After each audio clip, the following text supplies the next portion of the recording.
Bonjour à tous, je vais vous présenter un tirage astrologique. C'est un tirage que je fais lors de mes consultations qui me permet d'avoir une vue d'ensemble sur le parcours d'un consultant, de savoir exactement pour quelles raisons il se présente, et quels sont les problèmes qu'il rencontre à l'instant T.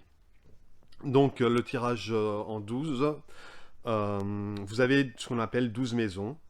La maison 1 qui correspond au consultant, la maison 2, les gains, sa situation financière, la maison 3, ce qu'on appelle l'entourage familial, les pères et mères exceptés, c'est les frères, les sœurs. La maison 4, c'est le foyer, peut représenter aussi le père. C'est aussi les racines, en fait, ce qui nous relie, je dirais, à la Terre aujourd'hui. Notre passé, d'où on vient et nos fondements. La maison 5 qui va correspondre aux enfants, à la vie sentimentale, la création, les œuvres. La maison 6 qui correspond au travail ou à la santé. Généralement, ça ressort plus au niveau du travail. La maison 7, le conjoint ou les associés. La maison 9, ce que l'on appelle la maison de la mort. Ce sont tout ce qui va engendrer des changements, les profils, les transformations profondes et aussi la sexualité.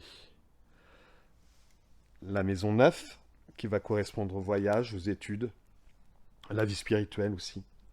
La maison 10, la maison du pouvoir, va correspondre aussi à la mère, les relations sociales, les notariés, les ambitions. Généralement, je la relie aussi au niveau du travail pour savoir à la limite qu'est-ce qu'on pourrait atteindre.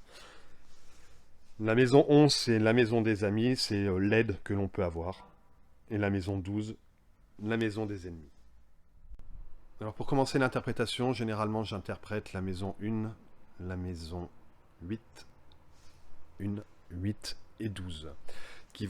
Ça va me permettre de voir les forces en présence qui posent problème au consultant. Alors ces trois cartes en fait me révèlent que la personne aujourd'hui est en pleine rupture sentimentale. Avec le diable, on voit bien que les liens sont coupés. Ça se trouve dans la maison de la mort, donc on a coupé les liens. Au niveau de la maison 12, on a la mort. On arrive à la fin d'une relation. Et la consultante, pareil, avec la lune, euh, donc ne sait plus trop où elle en est aujourd'hui, avec beaucoup de difficultés pour se projeter sur l'avenir. Après la vision de la personne avec les cartes 1, 8, 1, 8, 12 qui nous montraient ses problématiques, euh, je vais interpréter le 1, 4, 10 et 7 qui vont me montrer, je dirais, ce que le tarot nous conseille, ce qui peut être une vision complètement différente de la vision de la consultante. Et là, ce que ça me donne comme impression, c'est que de toute façon, c'était un sacrifice qui était nécessaire. Euh, il va falloir être patient, mais c'est nécessaire de tourner cette page-là dans le sens où derrière, il va avoir comme une renaissance, c'est-à-dire que cette relation n'apportait plus rien et surtout, je dirais, empêchait quelque part la consultante d'aller vers quelque chose de mieux. Si je regarde sa vie sentimentale, effectivement, donc nous avons bien la lune et nous rencontrons la tour. Donc c'est bien une rupture sentimentale que la personne traverse actuellement. Et je dirais en même temps que c'était une relation qui était cachée, qui n'était pas montrée au grand jour, en tous les cas, qui n'était pas rendue publique. C'est pas une relation. Ouais, c'est pas pour moi une relation que la consultante vivait au grand jour.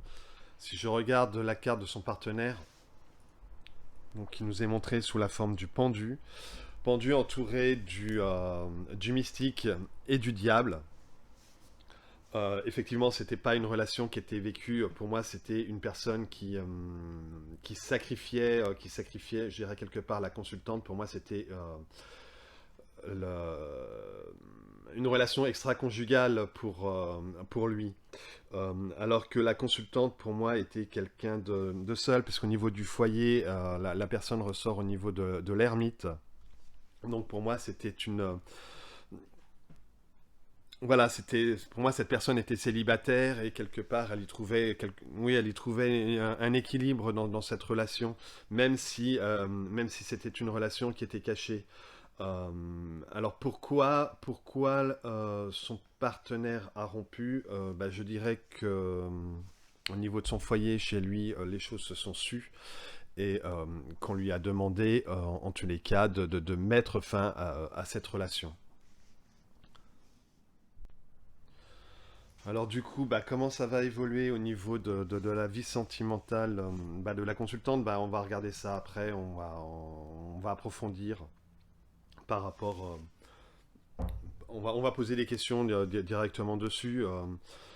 Bon, bah, sachant que enfin, pour moi, de toute façon, il n'y a pas de retour possible de, de son partenaire. Parce qu'on en arrive, on a la carte 13 à ce niveau-là qui entoure en tous les cas le domaine sentimental. Et de toute façon, c'est ce qui a été demandé, je dirais, par la femme officielle du consultant. De toute façon, je dirais que pour lui, vu que l'arcane du mystique apparaît en 12, cette relation cachée commençait à devenir un problème. Et que de toute façon, il comptait déjà y mettre fin. Les liens commençaient déjà aussi de son côté à se distendre. Donc, quand on regarde voilà, la relation cachée qui pose problème, puisque ce qui apparaissait en maison 6 chez la consultante apparaît en maison 12 euh, pour lui. Et donc, de toute façon, de vivre cette relation cachée, c'était plus, ça commençait à devenir problématique pour lui. Ce qu'on peut dire aussi, c'est si on prend la maison, les maisons dérivées, c'est que de toute façon, euh, le consultant n'avait, enfin le consultant, le partenaire de la consultante n'avait pas l'intention de toute façon de faire sa vie avec elle. Euh, ça serait resté de toute façon une relation cachée puisque chez lui la consultante apparaît en lune. Donc de toute façon, il était hors de question que cette relation soit mise en lumière. Elle restait cachée, elle restait sous la lune. Alors qu'est-ce qu'on peut dire au niveau de l'évolution de la vie sentimentale de la consultante? Ben, en fait, si on se projette, donc on va passer sur la maison 11. Si on se projette, cette rupture en fait va permettre de laisser place à une nouvelle relation. Ça va être assez soudain, ça va être assez surprenant, mais en tous les cas, on va juste lui demander un petit peu de patience encore, on dirait dans les 5 6 mois, mais en tous les cas, ça sera une relation dans laquelle la consultante va pouvoir s'épanouir, où elle y trouvera un parfait équilibre. Donc en fait, quelque part, c'est un mal qui va évoluer vers un bien. Et, euh, et ça, c'est plutôt pas mal. Donc voilà, je vous ai montré à peu près comment je commençais une consultation. Donc voilà, généralement, je commence par la roue astrologique et je regarde ce qui m'interpelle en tous les cas au niveau du jeu. Et j'interprète voilà, en gros signe. Après, on peut effectivement interpréter tous les domaines, mais là, c'est pas. Enfin voilà, pour cette vidéo, je voulais faire un résumé. Donc j'ai interprété le plus gros des événements qui se trouvaient dans le jeu de la consultante, c'est-à-dire en tous les cas sa vie sentimentale. Et en même temps, vous montrer un petit peu comment je fais au niveau des maisons dérivées pour avoir un peu plus d'informations et voir en tous les cas les évolutions que l'on peut trouver. Après cela, en tous les cas, ce genre de tirage permet de voir aussi si vous êtes bien connecté avec votre consultant, parce que déjà, si lorsque vous l'interprétez, ça ne lui parle absolument pas, c'est que déjà ça ne va pas. Donc de toute façon, tout ce que vous allez dire derrière n'aura aucun sens en tous les cas pour lui. Ça vous permet au moins de vérifier que ce qu'il traverse à l'instant T correspond bien à ce que vous êtes en train de lui dire. Et ensuite, après, rien ne vous empêche d'aller interpréter, ou en tous les cas d'aller approfondir ces événements euh, par des tirages en 3 ou 5 cartes. En tous les cas, bah, je vous remercie d'avoir écouté et d'avoir regardé cette vidéo. Et puis, bah, si vous avez des questions, bah, surtout, vous n'hésitez pas, je me ferai un plaisir de vous répondre. Voilà. Au revoir et puis à bientôt.